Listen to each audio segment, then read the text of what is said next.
So ఈ మధ్య బాగా వైటమిన్ B12 షార్ట్స్ తీసుకుంటా ఉన్నాం అందరూ. ఒక ఏజ్ వచ్చిందంటే జనరల్గా ఒక 10 years బ్యాక్ ప్రెగ్నెన్సీ వచ్చింది అంటే వాళ్ళల్లో కొంచెం తక్కువ ఉండి తీసుకునేటోళ్ళు. ఇప్పుడు అట్లా లేదు. ఈచ్ అండ్ ఎవ్రీ ఒక ఏజ్ అనేది లేదనమాట.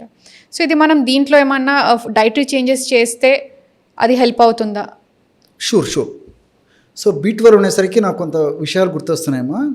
సో జనరల్గా మనకు తెలిసినటువంటిది B12 నాన్ వెజిటేరియన్ ఫుడ్లో ఉంటుంది, వెజిటేరియన్ ఫుడ్లో నెగ్లిజిబుల్ ఇన్ జనరల్గా మనం అందరికీ తెలిసింది అది.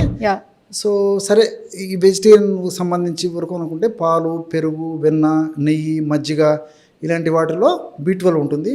అదేవిధంగా సోయా, ఆరెంజ్, తర్వాత ఇటు ఆరెంజ్ పళ్ళు ఇలాంటి పళ్ళల్లో కూడా, తర్వాత సమ్ నట్స్, బాదం పప్పు వీటిలో కూడా కొంత శాతం ఉంటుందని చెప్పేసి జనరల్గా మనకు ఐడియా ఉంటుందమ్మా. సో నాణ్యానికి ఇది ఒకవైపే. మరి నాన్ వెజిటేరియన్ తీసుకుంటున్నాము, నాన్ వెజిటేరియన్ తీసుకోవడం వల్ల B12 లోపం ఉండదని చెప్పేసి జనరల్గా ఐడియా ఉంది. మరి నాన్ వెజిటేరియన్ తీసుకునేటువంటి వాళ్ళలో అందరికీ B12 లోపం లేకుండా ఉంటుందమ్మా? జస్ట్ కామన్గా జనరల్గా అడుగుతున్నామా. సో నాన్ వెజిటేరియన్ తీసుకునే వాళ్ళలో కూడా B12 లోపం వస్తుంది. ఇంకొకటి ఏంటంటే, ఫర్ ఎగ్జాంపుల్ మనం జీవజాతులను గమనించినట్లయితే శాకాహార జంతువులు ఉన్నాయి, మాంసాహార జంతువులు ఉన్నాయి.